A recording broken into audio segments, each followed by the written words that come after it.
Welcome back to Earth Station Trek, a show where we trek from the early days on NBC to the future on Paramount Plus and everywhere in between. I'm Charles Kelso, and it's my privilege to introduce the Earth Station Trek crew. Keith Johnson. Having is not so great a thing as wanting. Alan Seiler. Oh, I forgot to come up with a quote, so I'll just say hello. And Veronica Dashel. Hi. I don't know why you always think that's funny, Alan. I don't know, because it's so cute. And Those before are we all get started Vulcan this greetings. before we get started this week, announcement to make. Next week, we're going to have a very special episode of Earth Station Trek. We're going to be going out live on Tuesday instead of Thursday. And we're going to be joined by the directors of Stellar Fest. We're going to have a little preview of what's going on at Stellar Fest this year and a little inside baseball into what's going on at the convention. So tune in to us Tuesday. I think it's the 18th. Is the 18th correct? Correct. Inside baseball? Yep. And talking about Stellar Fest. What's inside baseball? It's when you talk about what's going on behind the scenes. You never heard that phrase before? No. Okay. Never heard that You phrase said the word before. baseball, so I got really Okay. confused. Yeah, it's an old term that means you're getting into the weeds and the nitty gritty of something, of anything. That's right. That's right. Well, Okay. And it's a very special episode in that we have some special content. Not that one of Yes. us has an addiction or anything like that. Not the old TV version of a very special episode. right. I love it. All right. So tonight we're going to be talking about the Vulcans and taking a little bit of a deep dive into the Vulcans. Before we get into that, Keith, did we have any This Week in Trek this week? We did. We had a few things. March was a very prolific month for Star Trek, which is cool.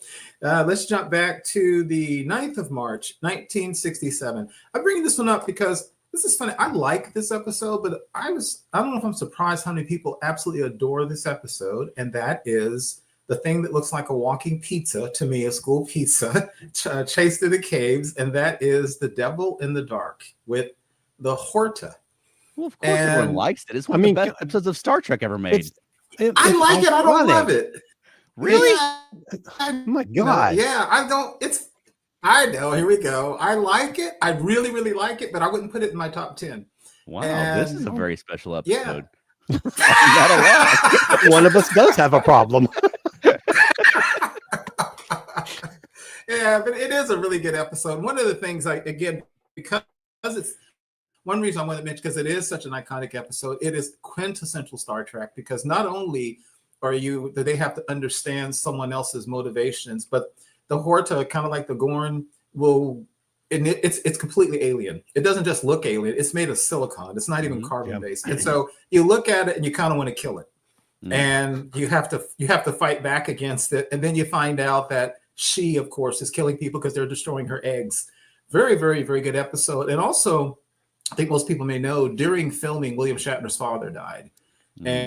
And when they were filming some of the scenes where they were pursuing the Horta throughout the cavern, he got the call that his father died, and they said, we can stop production. And Shatner himself said, no, let's finish out the day. Talk about a professional. So he finished out an entire day of filming knowing his father was dead, then left and went to deal with the family and stuff.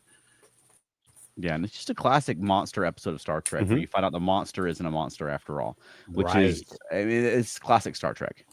But also, there's a whole other layer in this thing that's going on.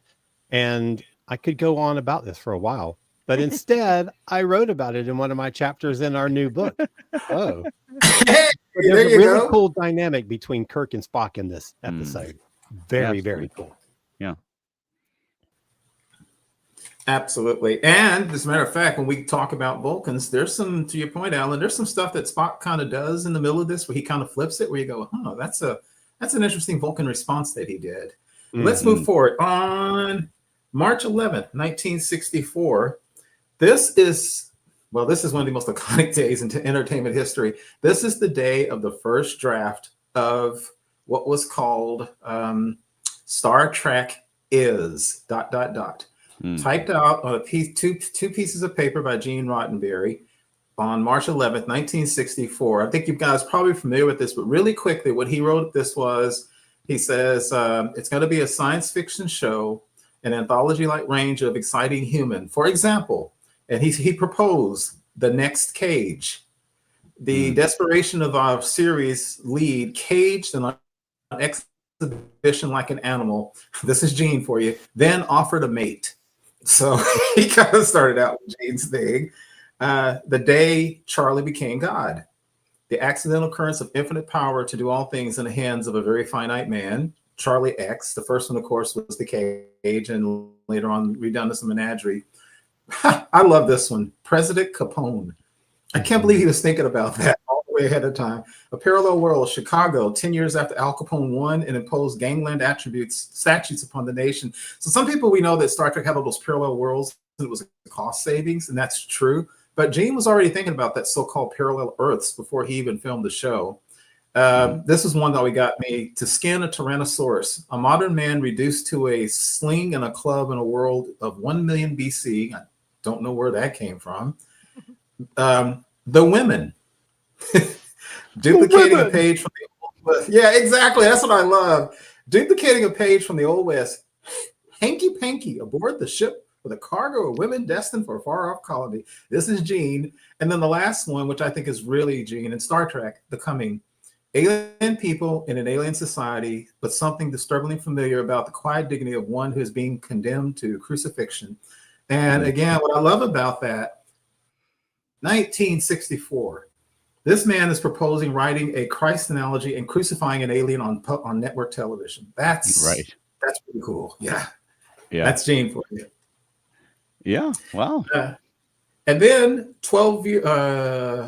11 years later, on 12th of March, 1975, Gene got some of the best news of his life is when he signed a deal with Paramount to do a Star Trek movie, something he didn't think was going to happen, because we know all about the phase 2 and all the stuff that was supposed to happen. And big deal.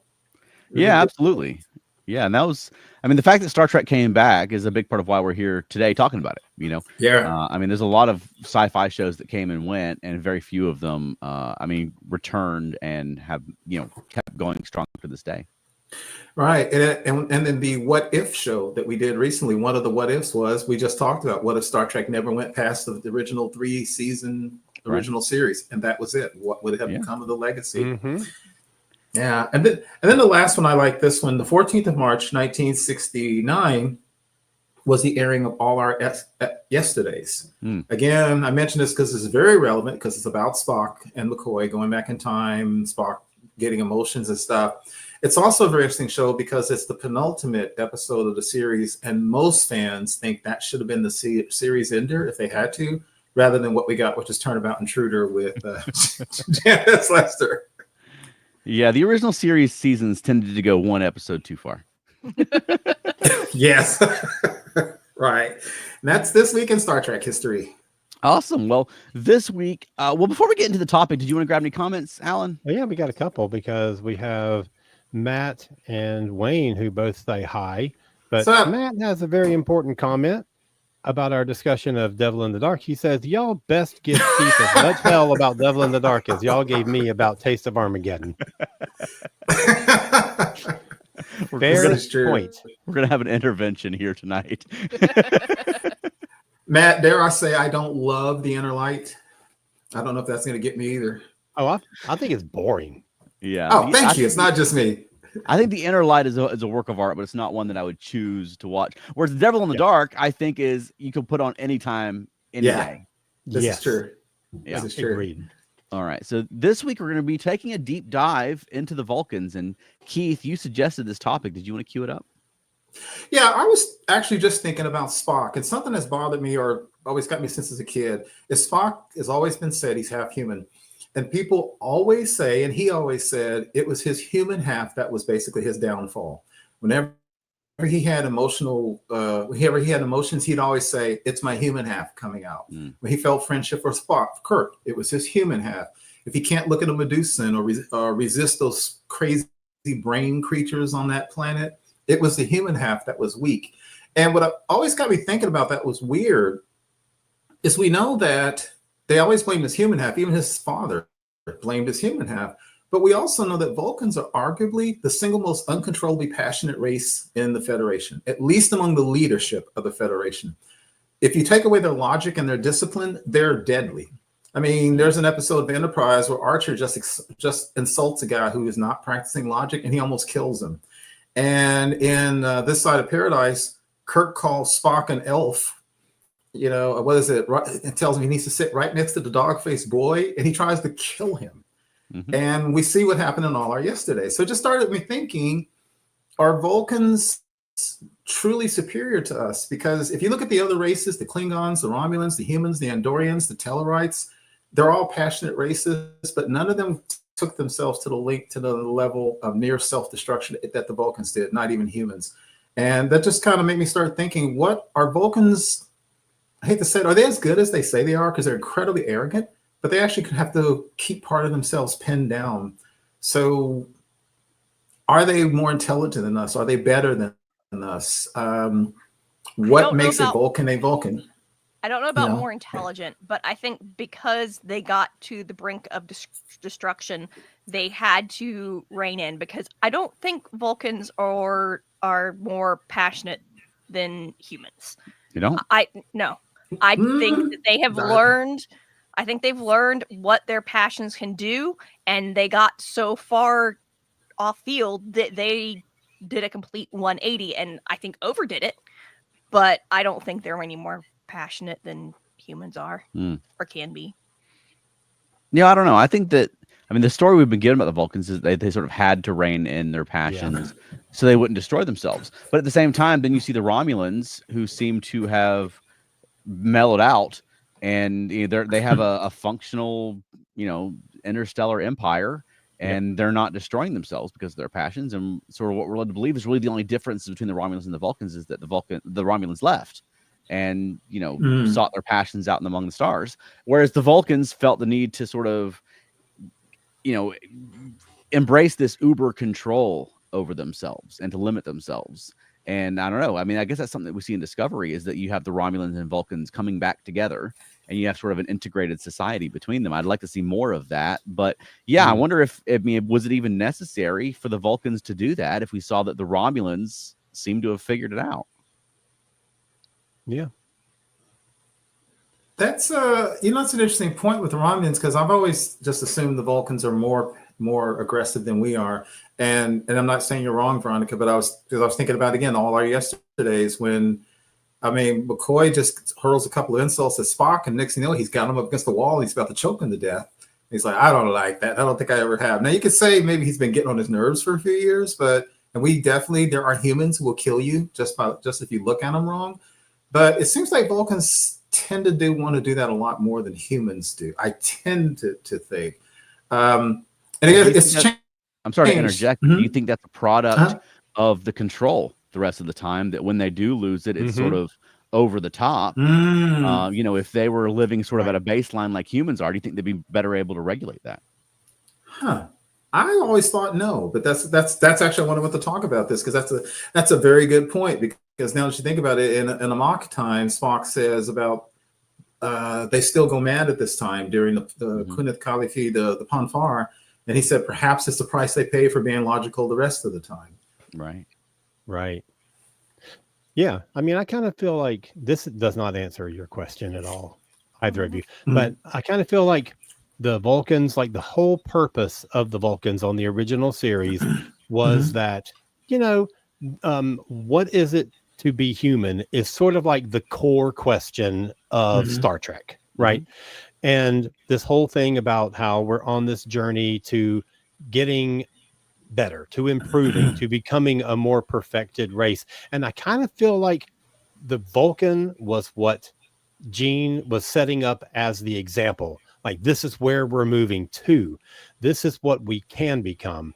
So I think in that sense, in every way, the Vulcan is sort of the model of what humanity should be striving toward. Like, this is Gene's ideal. Like, this is his ideal concept. The only thing about that doesn't jibe in my head is that they really only have the need to, the drive towards sex once every 7 years. And that is not Gene.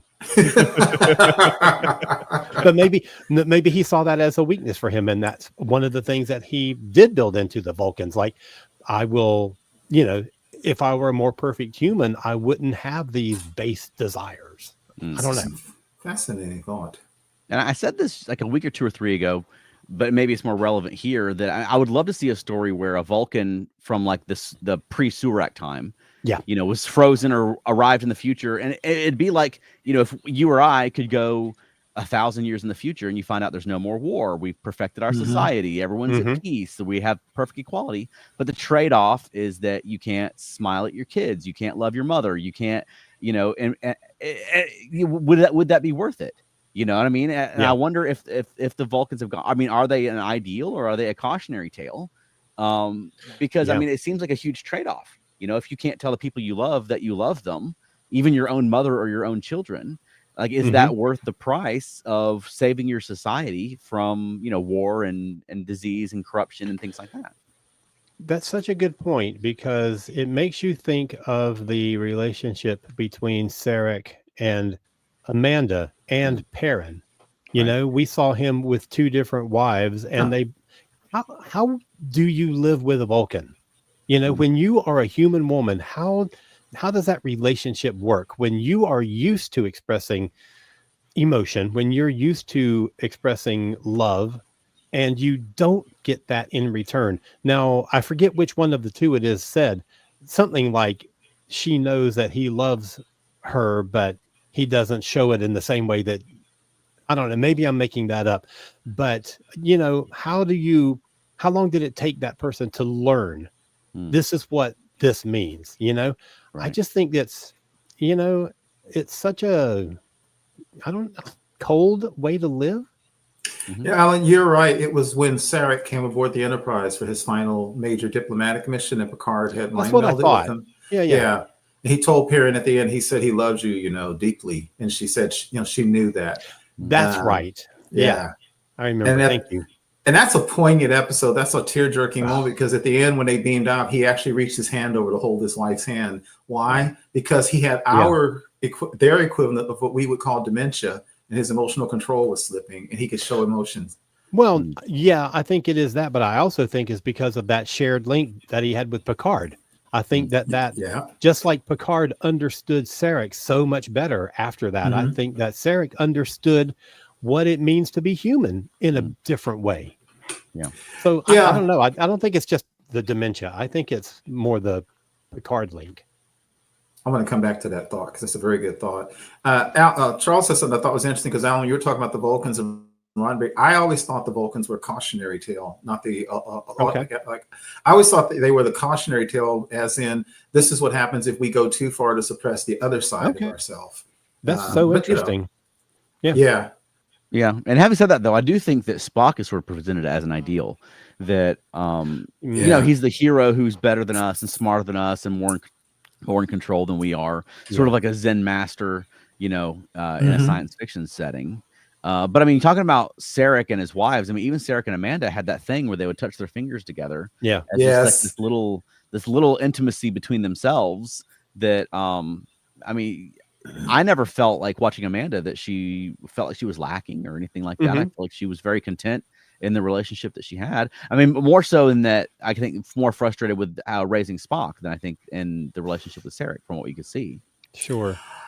Because of Jane Wyatt, what was it? Jane Wyatt? Was it Wyatt? Yeah. I think one thing, because of her personality, I just envisioned kind of like Jadzia and Worf. I just envisioned she was always making fun of Sarek. I mean, not putting him down, but she had a sly little look on her. I bet she was always saying stuff to just try to get a rise out of him, which she couldn't get a rise out of. Remember what you were saying, Charles? Remember, even when he was telling her about how Spock must have respect to function as Spock, and he said, "Do you understand?" And then from completely out of left field, she goes, "No, but I love you anyway." And he actually almost sighs. He's like, "Oh man," and you can tell that she probably does that all. "I love you." He probably just looks at her and puts up the 2 fingers. Right. Puts up the 2 fingers. Yeah. I love you. Yeah, we're not going to go down that line of discussion. I know. We all heard that differently than you did. Right. Exactly. That's not what I heard. Because, in England, instead of like flipping a bird, they do that. Right. And that's what I was thinking. Put the 2 fingers up. Oh, okay. Anyway. Keith and Alan Keith and Chuck were totally different direction. I wonder what the equivalent of flipping a bird is for a Vulcan, or what Vulcan cuss words are like, Yeah. or do they even have them, because that's an expression of an emotion. Maybe they don't have them. Maybe that's something that never developed in their linguistic patterns. I don't know. That's the first one that sprang to mind when you said that was when Spock in Star Trek 2009 just sort of said, "Live long and prosper." Like the way he said it, you know what I mean? Like that would be a Vulcan outburst. That's right. Would get T'Lyn in trouble on her ship, was just a slight difference of inflection. And oh yeah, yes, exactly. Didn't her commander call her out? You're right. Because she was wildly emotional. Yes, control. One of my favorite T'Lyn moments. Yeah. Yes. Well, Veronica, you said something very interesting. We were first talking, and I was talking about, are Vulcans quote unquote better than humans? And you said no. So for what Charles and Alan said, would you like a future in which humans became more like, say, Spock? Not pure Vulcan, but more like Spock, or much more not controlled. I mean, you say no, but I watch. Okay, there's certain people that need some more control every day. And it really seems like if we were all smarter and calmer and more logical, it would just be better. I feel like I surround myself with people who are fairly logical, so my gut instinct is like, no, everyone's fairly logical. But no. I think that I think overall there's a lot of people that really need a good bash in the head to get more logical. Yeah. No, I think that if we all had the level of control and education that Vulcans had, I think we would have a very different society than what we have today. Because I think a lot of the problem we have now is that it's largely emotional arguments rather than logical or scientific arguments that are governing our national discourse. Yeah. And I think that in that sense, I mean, I could see the trade-off of, if we could just straighten all this out and just follow a scientific, logical path, we would all probably be better off. But yeah, it would be a difficult trade-off to not be able to express, feelings, even privately. Right. Now, a lot of our discussion has been sort of centered around Spock with a little orbit of Sarek around that center. But, we have other Vulcans, and I really want to get into a little bit of Thhis. Thhis.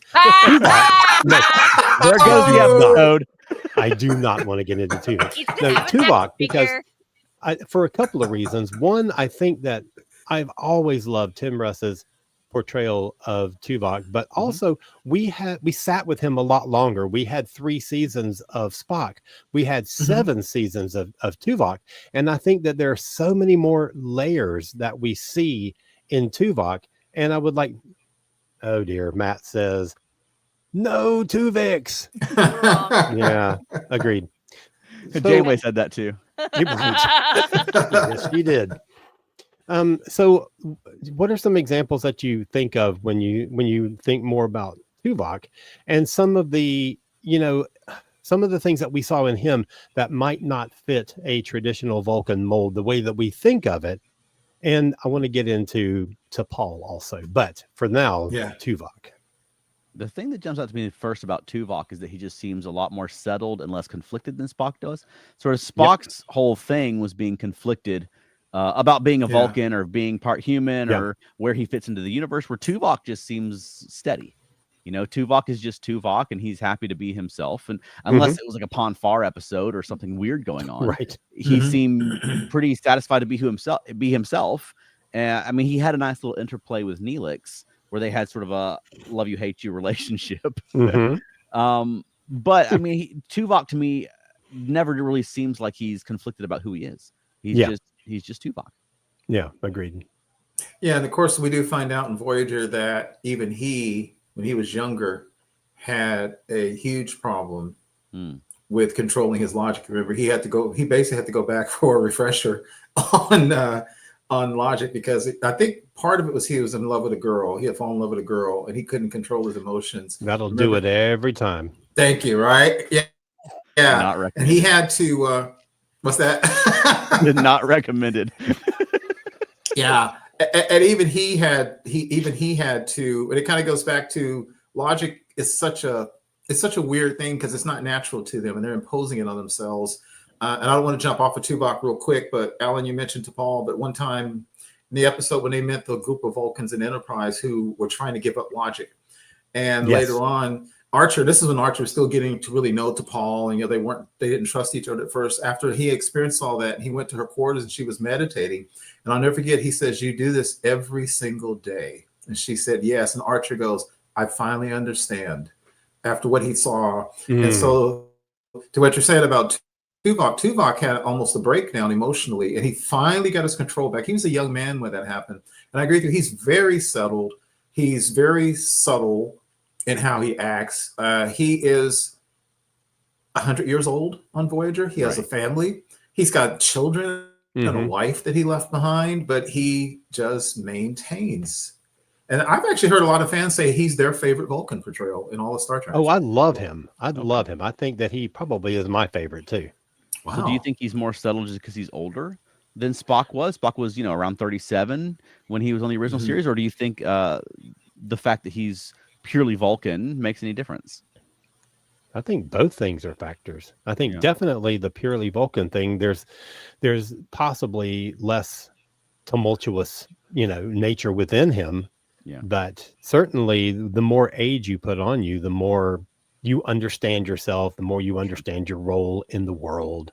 So yeah, I do think that both of those things are a factor. Yeah, because he quit Starfleet and then went back. Well, that's one reason he is not a captain at the time. He was, because we find out that he actually served on Sulu's ship when Sulu was captain. I think he was an ensign. So he knew Sulu, and then he quit Starfleet for a while, and then he came back. He's 100 years old. We find out so much stuff about Tuvok later. A whole other discussion. I love 7 and 9, but she took some of the air out of the room for some people, because we find out later on in the Horosian episode where they have the whole Nazi Germany thing. They mention it once, but Tuvok was also a martial artist. He was a fighting instructor at the academy. And there's a scene that's like, it's all 10 seconds where you see the guy fight, and I was like, holy crap, he really is good. But like you say, Alan, he doesn't display it. Yeah, he's very cool, very cool, very controlled guy. Yeah, love him. Well, the martial arts seems to be sort of integrated into Vulcan society. The sort of thing that they do from the time they're killed. Probably, I mean, there is a certain level of emotional and bodily control that goes into martial arts. Yeah. But that Vulcan, even as children, they learn that kind of stuff, because I mean, even Sarek had that, where he had the ability to break a Tellarite net, like made him a suspect. Yes. Yes. It's an exercise in discipline. And Michael Burnham, she had that fighting style as well, that Vulcan fighting style that she had learned. That's right. Yeah. And that's interesting. I hadn't thought about that, but Burnham is a really good introduction into this topic, because she was raised essentially as a Vulcan. She is fully human, but she was raised in the Vulcan tradition, and she kind of, like, over the 5 seasons that we see her in Discovery, we see the way that she sort of breaks out of that. Like, she's almost in an emotional prison, like she's not being herself. And it's so interesting to watch that process, to watch her evolve that way.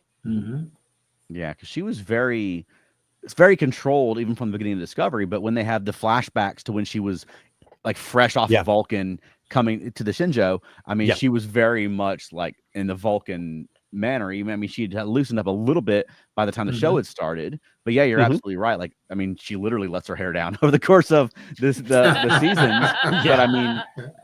But she definitely loosens up and sort of. I mean, it was a big story point in season 1 that she had never been in love. And obviously that changed over the course of the season, over the course of the show, where that that she very much was by the end of the 5 seasons. Man, I got to watch that show again. Just her journey is so, I don't know, profound. Yeah, same here. Okay, well, do we want to take a quick break for a promo or two, and then when we come back, we'll get back into discussing the Vulcans. So stay right there. Welcome to Stellarfest, where we're celebrating the worlds you love, from Star Wars to Star Trek, Doctor Who, and beyond. Dive into an immersive weekend of cosplay, panels covering your favorite sci-fi fandoms, RPGs, themed activities, and out-of-this-world merchandise. Don't miss your chance to connect with fellow fans and celebrate the universe's greatest sagas. Get your tickets now at stellarfest.org.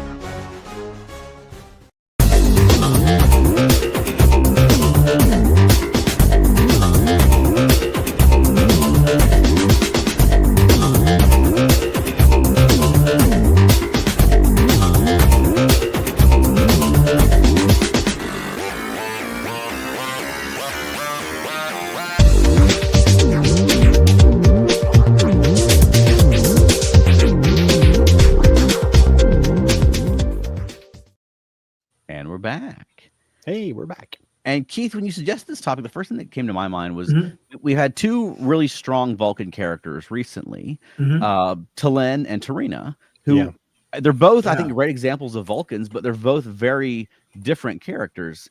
And I think it's just sort of, it's interesting the way these different characters interpret the being a Vulcan, and it's part the writers and part the performance. Right. But I think that's a really good example of how, like, you can have very distinct characters who are both, I mean, following the Vulcan. I mean, if you saw either one of them in isolation, you think that's a perfect example of a Vulcan, but they're very distinct from one another.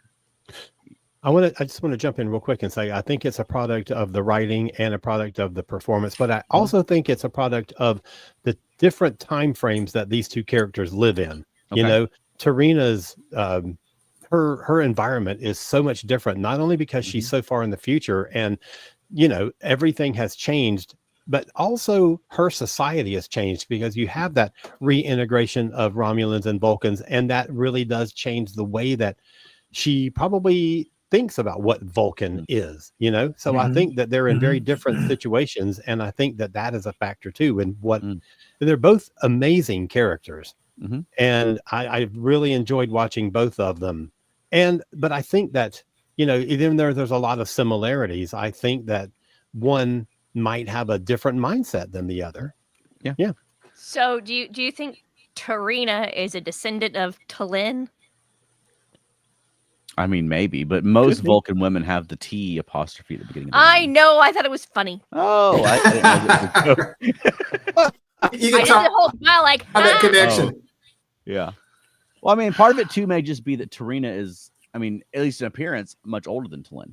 And that kind of like we were talking about with Tuvok and Spock, that I mean, T'Lyn she's much more self-conscious, I think, about being a Vulcan and acting like a Vulcan and what other Vulcans think of her, whereas T'Rina just seems far more in control and at peace with herself. And you're right, Alan, that may be because she's grown up in a society or lived in a society on Nuvar where you have the Romulans and the Romulo Vulcans, and it's just more of an integrated Vulcan society or more well-rounded. But I think she just seems very much at peace with who she is, and you never really see. Totally agree with that. And I do think, as you say, the performances, I think that both actors bring so much to both of those roles. And, you know, T'Lyn, it's an animated character, so the whole performance is just in her voice. Yeah. And when you're talking about a very stoic, very flatline kind of performance, it's really hard to do that and to really inject personality into it. And I think that T'Lyn is one of the most successful characters on that show because of that performance and because of how well she's written. Yeah. But on the other hand, when you have T'Rina, and I really think that T'Rina is she's kind of like not the heart of that show, because I think that's much more maybe Saru, but I think that she's maybe the mind of that show. Like I don't know, there's a calmness to her. There's a centeredness. Yeah. And I think that it's like, there's all this chaos that goes on around her, and she remains almost cocooned, not protected, but cocooned in her own like emotional stability. And I think it's really fascinating to watch. Yeah, and not protected, because when Saru tried that, she let him have it. Well, that's the truth. You don't want to protect her, but she's not emotionally isolating. Right. She's just sort of like, she's like almost, I don't know how to describe it. Never mind. I know what you're trying to say. Thank you. Yeah, and I think T'Lyn, you're right. I think she's super successful, and one, because it's a comedy series and she's one of the funniest characters on that show, without playing it for laughs. Like, just her deliveries and the lines they give her are hilarious. But I mean, it's interesting that she was introduced as sort of this loose cannon Vulcan. She's sort of like the Mariner of Vulcans, which is funny just because the things that she does is so subtle, but to a Vulcan, it's she's out of control, right? But she sort of has to learn over the course of the show and sort of find a peace with herself that, you know, no, she's as Vulcan as any of them are. And I mean, I think that's an important lesson for her to learn just as a character on a TV show. But I think that, I mean, the Vulcans tend to, I think, hold themselves to a standard that it's hard to reach. You know, it's kind of like Worf holding himself to that Klingon standard that's an impossible standard that the Klingons don't reach, you know? Right. So if we can, for a second, jump over to T'Pol, I kind of feel like T'Pol is in a different situation than all of these other characters, and maybe it's because, again, within the environment in which she's coming to the show, the Vulcans have far less experience with humans, and she personally has a lot less experience with humans, and she finds it harder to fit in with this crew, and she always feels isolated. Well, I'm always being the first 2 seasons, because I think that changes a lot in seasons 3 and 4. And I kind of feel like there's almost a combative nature, not like a combative, like aggressive, but in the sense of she's always on defense, Right. And I think her situation is really interesting too, because I think that it gives you a slightly different look at what Vulcan nature is when it's in a setting.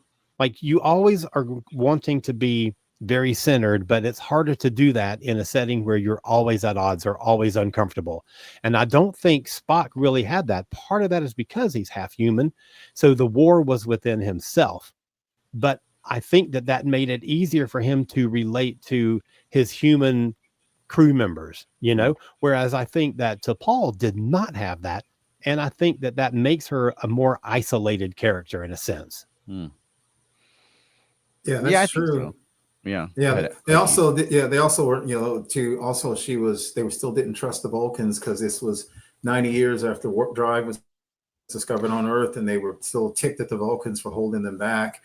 And I think she was the first, what you said, Alan, she was the first Vulcan that ever served on a human ship for this long. She had already been a delegate to Earth, but to serve on a ship Berman and Braga wrote it, but they even made the jokes a couple times. They asked her how could she stand the smell, because evidently humans have an unpleasant smell to Vulcans. They even talked about that kind of silly stuff. But I heard of Finn. I've been in that situation myself with humans. Yeah. So let me get a couple of comments here. Sorry, let me get a couple of comments here real quick, because Matt says T'Pol has to deal with more resentment of Vulcans than later crews, and that is so true. I wasn't really thinking along those lines, but yes, that does make a big difference. And Elaine says, and the humans have way less experience with Vulcans or working together peacefully with each other. Absolutely true. So yeah, that does greatly affect T'Pol's role on that show and on that ship. And then I had one other comment where my friend Hannah says that, I love your wall art. It's all like album covers. Yes, I love it. Thank you for pointing that out. But it's very interesting when you talk about T'Pol and getting along with humans, Alan, because there's the episode when the Enterprise under Archer gets in trouble and there's a Vulcan ship nearby. And the whole show is basically Archer at some point having to swallow his pride and ask for help. And the Vulcan captain is really just an arrogant ass. He's just, but what you're saying, but being a pure Vulcan, but also a pure Vulcan who obviously hasn't been around humans, even the niceties that T'Pol learns, he just doesn't have them. Right. And so he's just insulting just by saying hello, he's insulting. It's just an interesting interplay there. Yeah. And Spock had to deal with bigotry against Vulcans from time to time, not as frequently as T'Pol did. Yeah. But he did get that in like a Galileo 7 or Balance of Terror, where you have the sort of xenophobia directed against him. But yeah, and T'Pol was in a weird situation because she also wasn't a member of their services. Like she was just a Vulcan who she's just there and also first officer, She had to deal with sort of taking command of humans, but also humans who are not like professional Starfleet officers like we would see later. It's humans who are sort of bumbling around the galaxy like they're, Americans on vacation, Right. They're basically space marines. Yeah. Okay. Yeah, I think one of the other things I was thinking about when you were just talking about T'Pol, I found something very interesting is that Jolene Blaylock, the actress, really disliked their portrayal of T'Pol and how they wrote the character for her. Yeah, because as they had her explore more of her emotional side, such as falling in love with Trip and some of the other things, she, who was a lifelong Star Trek fan, said, this is not a Vulcan, and this is not the character I want to play as a Vulcan. Interestingly, so when she was exposed to I'm spoilers, y'all, for Enterprise, anybody who hasn't seen it, but she was exposed to the mineral that they needed to negotiate the what was the name of the place? Not the Badlands. That's the other show. But when they had to go into the part of the galaxy where the sphere builders were in influencing the space. Expanse.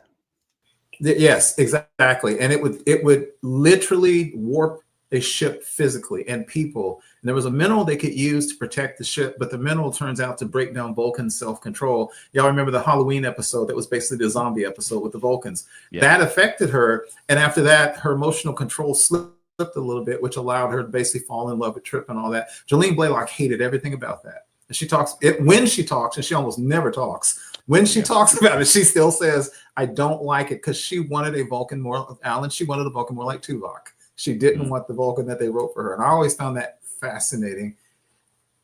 Yeah. And which I think is a shame, because she's the best character on the show, I think, by far. But in part because T'Pol is very like sassy. When you watch the show, she's she's very sassy for a Vulcan. But Tuvok was a good too. Reason. That's true. Tuvok had his sassy moments. Yeah. Yeah. But I mean, and T'Pol like couldn't sit and eat lunch without some human bumbling along and like making fun of what she was eating for lunch. Like I don't think she ever ate a meal on the show where some human wasn't like, "Oh, what are you eating? A salad?" You know, right? But she also spent an entire episode trying to cut a breadstick in half with a knife and fork. So you know, but she did it. And that's funny what you said, Charles, because we know that if she didn't have logic, she probably would have snapped a whole bunch of necks, or at least punched people out. The Vulcans that I've seen, one day a Vulcan without logic probably would have said, okay, that's it, and probably would have jumped up and punched somebody out for, you're having the soup again, the Plumik soup, you don't have any taste. Yeah, they probably would have killed somebody over that. Right. Okay.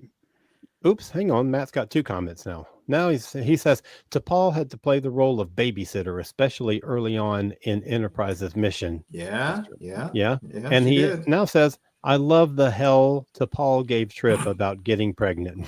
Yeah. That was great. That was great. I'm going to curve really far back real quick, because Alan said something I thought was very interesting. I have always still felt that, me personally, I've always felt that the Vulcan passionate side is worse than the human passionate side, which is what goes back to my thought about Spock. I've always felt that the human side is not as uncontrollably passionate as the Vulcan side. So I really think the problem was his Vulcan passions, and then he blames the human side for giving him too many emotions. But the point I want to make about that, what Gene was saying, was Alan said I had never thought about when Picard mind melded with Sarek, and Sarek held his wife's hand. Alan said, well, maybe Picard taught Sarek it was okay to get in a little bit in touch with his human side, not just the dimension, making him let loose of his Vulcan control. And I think what I love about that is it goes back to, we're saying what Veronica said, which is we don't want to be exactly like Vulcans. We maybe have some of their discipline and intelligence, but we don't want to be the stoics that they felt that they had to become. And maybe that was the little human side that came out. I think that was I had never thought about it like that. But that's interesting too, because I don't think I'd ever thought about it as being the product of his dementia.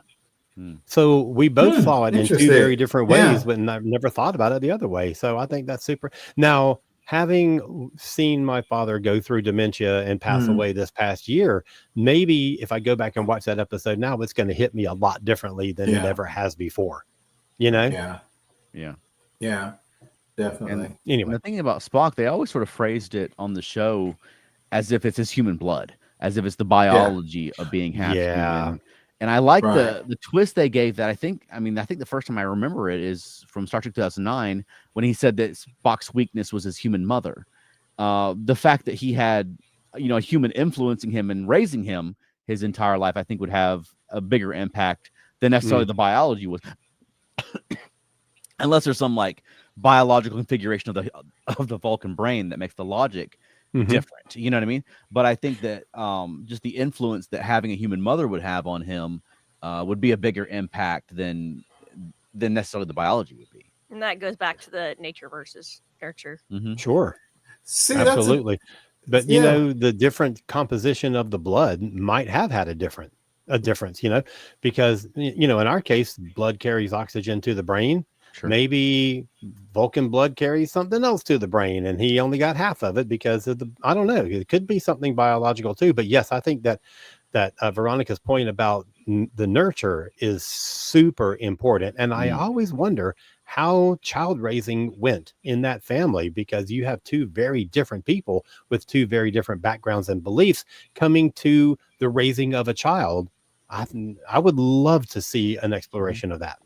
Yeah. But even like, it really does seem like Amanda sort of embraced Vulcan wherever she could, even to the point where like her costuming is often like covering her ears and that sort of thing. She'll have a scarf around her head and that sort of thing. She seems to have been in support of the human, I mean, the Vulcan upbringing, except for, I mean, we know from both the animated series and Discovery that she would read like Alice in Wonderland to the kids and that sort of thing. So I mean, it's almost some of herself in there.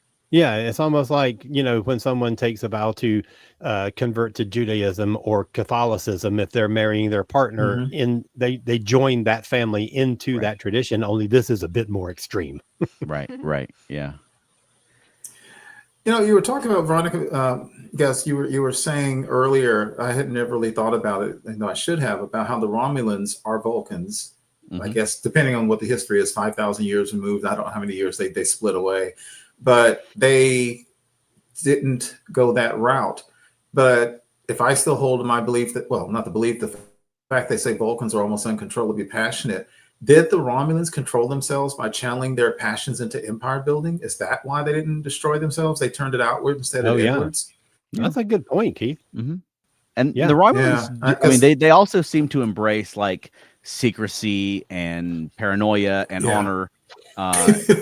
In the same way that the Vulcans embrace logic, but you're right. I mean, it does seem like they just embrace the pushing outward and conquering planets and things like that. Yeah, because look at the other races I mentioned, the Klingons. They're, well, as written later after the original series, the Klingons are also a very, very naturally aggressive species. They build empire and they kill each other at the drop of a hat too, for honor. The Tellarites, the Andorians, all go out into space. The Vulcan nature is a very interesting counterpoint to all those other spacefaring races, because the Tellarites and the Andorians carry their natural aggression out into the stars. And at least from what we see on the surface, Vulcan is mainly there for knowledge and exploration. And it's, one of the what ifs that we did talk about a couple weeks ago was, what if somebody else other than the Vulcan had been our first contact? What if it had been the Andorians or a Tellarite? How would that have changed our view of what it means to go out into the stars, to be part of the universal community?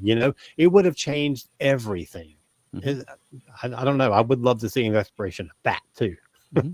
Yeah, because the humans were pretty resentful of the Vulcans just because they felt like the Vulcans weren't giving them answers and were holding them back. But I mean, if they were being actively aggressive towards them, like that would that'd be a whole different thing. Like the humans were kind of spoiled in the fact that they had the Vulcans that were just sort of patronizing, Right. Yeah, and I wonder, this is something I've always wondered. Veronica said no earlier. Are Vulcans natively more intelligent than humans? I would say yes. They are, okay. Because I know Spock is a genius by hours, and we know Sarek is incredibly brilliant. I know T'Pol was intelligent, but I never saw that she was quote unquote smarter than humans, whatever that means. Tuvok basically bragged about his greater discipline whenever he was playing that weird game with Harry Kim that time. He was basically like, oh, you're a human, you can't master it. But are they, I know they have telepathy, quote unquote, because it's touch telepathy mostly. They have, I read they had photographic memories, but are they truly just smarter than we are? Yeah, I mean, you're right. I am sort of just basing that on Spock, because Spock is obviously smarter than the average human is. But I mean, T'Lyn springs to mind as well. But when they were on that planet, T'Lyn was the one who was, redefining agriculture and discovering hair tonics, and while everyone else was sort of messing around, she was the one getting stuff done. But again, is that intelligence or is that discipline? True. Yeah. Right. That may well just be discipline, because everyone else is very emotional. Right. Yeah. And also, you said something earlier, Charles, that made me think too, when you talked about how, I mean, if you think about this, they send their 7-year-old kids out into the forge with like maybe a knife, where you got those crazy saber-toothed tiger-looking creatures and the Godzilla creatures. And seriously, how many Vulcan families honestly get told, sorry, your son or daughter died? Right. Because it's not 100% success rate. Right. And we know Spock from the animated series would have died when he went early if Achaya hadn't saved him. And I also, they're like warrior monks. Because you're right, every Vulcan knows how to fight. And I also wonder if that's kind of a discipline, not a discipline. I wonder if that's a slight way to channel some of that emotions they let out. It could be. Probably. We see like the Romulans literally have warrior monks in the later shows. So I mean, there is that aspect of their culture. But yeah, you're right. There's like they're taught like martial arts from a young age and go out on survival training by themselves when they're 7 years old. And it's like they have to prove they're strong enough to survive, I guess. You know, I want us to do this same kind of episode sometime on Klingons. Okay. Oh, and that would be good.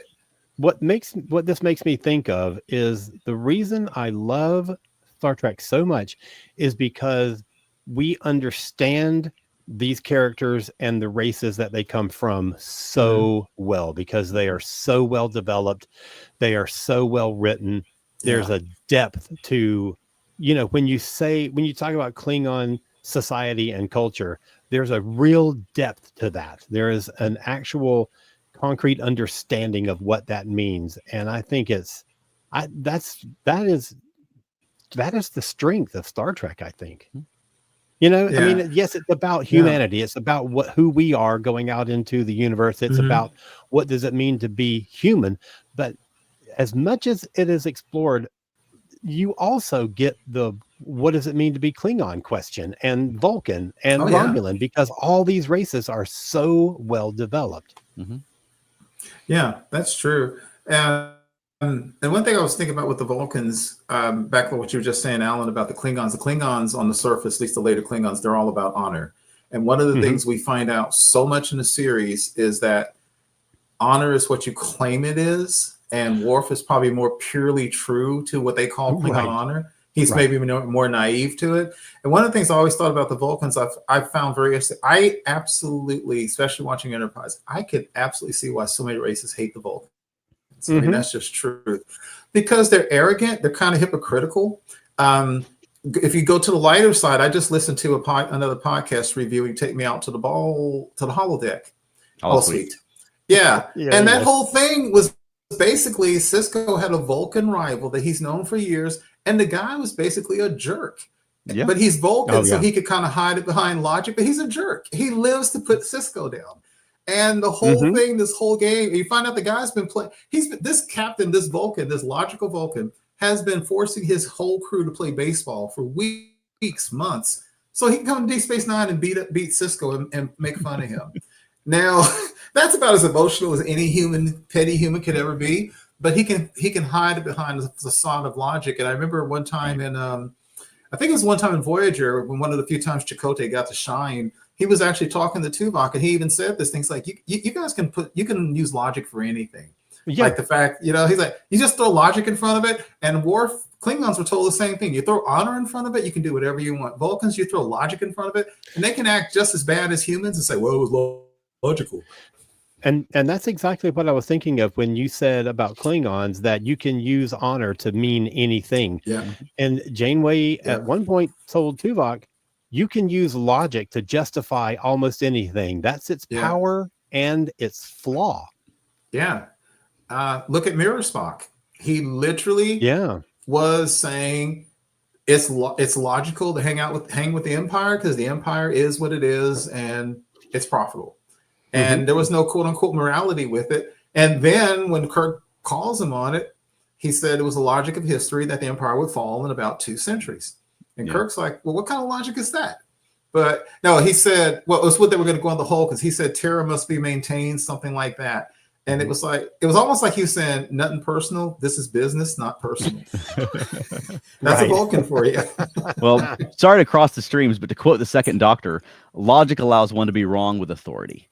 I was thinking that quote too, and I almost used it, but I thought I maybe I shouldn't cross the stream. I'm wearing a Dalek Thank shirt, you. so it fits. That's very true. So, last quick goofy thing: if you could, in the fantasy world, become a Vulcan instead of a human, would you do it? No. If I could have the Vulcan strength, then yes. How about you, Alan? Long life. Yes. How about you, Alan? Yeah, I think so. I think I'd be would more too. of a Cybok. I'd be out there laughing in the desert and starting cults and right, not meditating. Oh yeah. Cybok with the belly laugh, right? Yeah. I knew Veronica would probably say that. I'm the same way. I think I'd want to do it because they have superior strength and endurance and 3 times our strength and long life. And then probably we all become Vulcans. There are probably all these incidents of people getting beat up on our jobs and stuff like that because they pissed us off. If nothing else, Vulcans are often tall and thin and have a full head of hair, and I'll take that deal. There you go. There you go. Just got to cut it like Mo Howard. Right. Matt says, "Save the crossing streams for Stellarfest." Oh, segue. We were planning on crossing a big stream at Stellarfest, and it didn't quite work out with our schedule. But we're going to make it happen next year. Yeah. Yeah.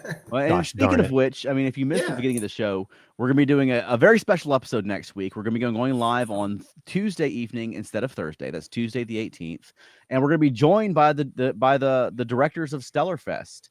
And Alan is running the Doctor Who track, and I'm running the Star Trek track, and so we're going to be giving some inside scoop into what we got planned for Stellarfest. We've got the schedule locked down now. And we're going to be talking about what's going to be going on at that convention April 4th through the 6th. So if you're in the Atlanta area, make some plans to come to Stellarfest. And if not, I mean, whether you're coming or not, like join us on Tuesday the 18th when we go live with the owners of Stellarfest, and we talk about the convention. We're going to be getting the inside scoop here. Yeah, Chris and Angela Seckinger are going to be joining us Tuesday evening at 8:00. And so we'll find out a little bit about how the con came about. This is its first year. They're going to give us some of the highlights that you can look forward to. Chuck and I will both talk about our tracks, and we're going to give you some real highlights from what we have planned. So I think it's going to be a fun hour. Let me get one more comment, because Wayne says, "This discussion has been rather enlightening, also because I am stumped as to how to respond." Interesting. Yeah, Wayne, you've seen enough Vulcans to know. Yeah, because this is something, and I think real quick, what Wayne said, Alan said about Klingons. Wayne, one thing we could do, we definitely talk about Klingons. We could definitely talk about military. Because there's a lot there, because we're talking, and I've learned, I started to call Wayne a former Marine. He's not a former Marine, he's a Marine. So we can definitely talk. Right. Yeah, okay, cool. Okay. Cool. And I'll leave the audience with a closing thought, because something I didn't get a chance to get into on the show was that Vulcans have sort of the reputation throughout the galaxy as being incapable of lying. So and yet we see them lying all the time. So do you think the Vulcans are incapable of lying, or do they just try that the first time and people bought it and they've just been running with it ever since? Yeah, man, that's like a big con game that they play on everybody. I mean, the more you get authority, and it sounds true. Exactly. The more you get people to believe you can't lie, then you can do any damn thing you want to, and people will take it as read. Yep. Maybe at first contact with the alien race, they're like, "Holy crap, they bought that. Let's just keep on with it." Yep. I mean, when you're talking about first contact, what's the first syllable of the word? Con. Big con game they're running there. All right. Well, Alan, where can people find more of you? Well, you should head over to cosmiccreative.com, KOZMIC creative.com. You can get a bunch of information about our brand new book, The Earth Station Trek Guide to Star Trek, which will be officially released at Stellarfest. And you can dive into a couple of my other podcasts like Doctor Who A to Z. We mentioned Doctor Who earlier. If you are a Doctor Who fan, jump in on that show, because we've got a year and a half or 2 years worth of episodes already done. And our next episode, which we are recording on the actual day of the 20th anniversary, is going to be about the episode Rose, which relaunched the series into a whole new era. And I'm really excited to talk about that one. Is that going to be the anniversary of when it aired on the BBC, or the anniversary of when it leaked to the torrent sites? Oh, that was a big day for me. That was a big day for me, buddy. Let me tell you. And also, I've got another show called Modern Musicology. And we've got 3 years of episodes there where we have interviewed all kinds of different rock stars and authors and talked to a lot of different topics. And if you're a music fan, go check it out. And how about you, Keith? You can find me on Facebook, primarily the ESO Network Facebook groups. And how about us, Veronica? Feltnerdy.com. That's right. If you're in the Atlanta area, we've got some fun shows coming up for both our adult Felt Nerdy and Dirty, which we're doing our next big show April 25th at the Red Light Cafe. 26th. Is it the 26th? It's a Saturday, whichever day is a Saturday. But also we've got some shows lined up for our all ages Felt Nerdy, which tends to be harder to book. So we're excited to have some bookings for that. Cool. Where else can people find us? Monkeying Around, podcast about the monkeys. That's right. And we've got some big shows coming up for that. We just did a discussion of the Monkees album Changes, which we had people on several different continents talking about that episode. Then we did a very long, fun episode with Dino of the New Monkees. And he was super cool. And so that's going to be probably come out as a multi-part after that. And then we've got some fun stuff in the hopper that we've not recorded yet. So we've got some fun. It's a great time to jump into Monkeying Around if you've not been following along. Oh, man, that's awesome. Veronica, do you have a closing for us this week? Yes. Okay. It's my default one, but it's appropriate. Live long and prosper. It's finally appropriate. I planned it. I was thinking before we started. It was like, oh, I need a response. Like, oh, my default response is I mean, yeah. It's rare when Chuck says you have a closing for us and you say yes. I know. I should have known something was up. All right. Well, join us next Tuesday at 8 p.m. Eastern on the 18th. We'll be going live on YouTube talking about Stellar Fest. With the directors of Stellar Fest, and then you can find it after the fact on YouTube or on your favorite podcast platform. Thank you very much for joining us. All right, y'all. Take care. See you Tuesday.